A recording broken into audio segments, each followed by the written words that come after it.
زمین پر جنت کا ایک ہی راستہ ہے اور ہم اسے محبت کہتے ہیں۔ جو خوبصورتی تمہیں دوسروں میں نظر آئے وہ دراصل تمہارا ہی عکس ہے۔ دلچسپی کو طلب مت بننے دینا، کیونکہ طلب کی شدت بڑھ کر ضرورت بن جاتی ہے اور ضرورت پھر کمزوری بن جاتی ہے۔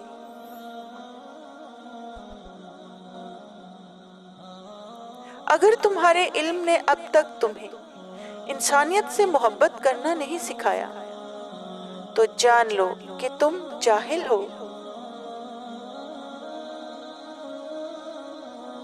محبت تو نام ہی جھکنے کا ہے، کبھی گھٹنوں تک تو کبھی پیشانی تک۔ یہ محبت تجھے ولی کر دے تو اگر سیکھ لے وفا اس میں۔ رب تو رہتا ہے چار سو حاضر، تم ہی غائب کہیں پہ رہتے ہو۔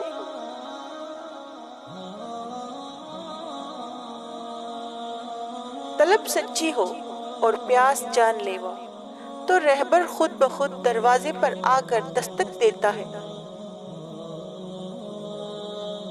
اپنے اندر درد کو بڑھا تاکہ تجھے اپنی روح کے رنگ نظر آئیں۔ دل کی بصیرت کا نور ہی خدا کا نور ہے، اور یہ عقل اور حس کے نور سے پاک اور بالکل جدا ہے۔ انسان کو نیکی اور بدی کا صلہ ضرور ملتا ہے، بس اپنا محاسبہ کرتے رہو۔ تم اللہ کے دربار میں سر نیاز جھکا دو، کیونکہ اصل بادشاہت تو اسی کی ہے۔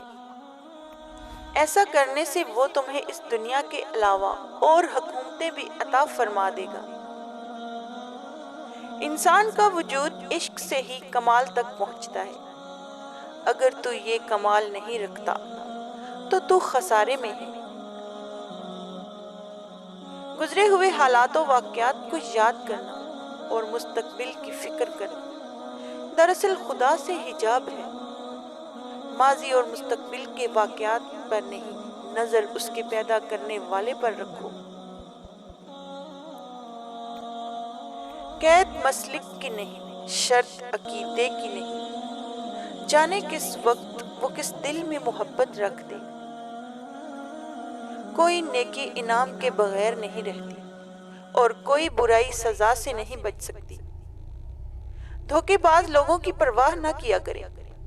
اگر کوئی آپ کو پھنسانے کی کوشش کر رہا ہے تو اسے معلوم نہیں کہ اللہ بھی اسے پھنسا رہا ہے، مگر وہ نہیں سمجھ رہا۔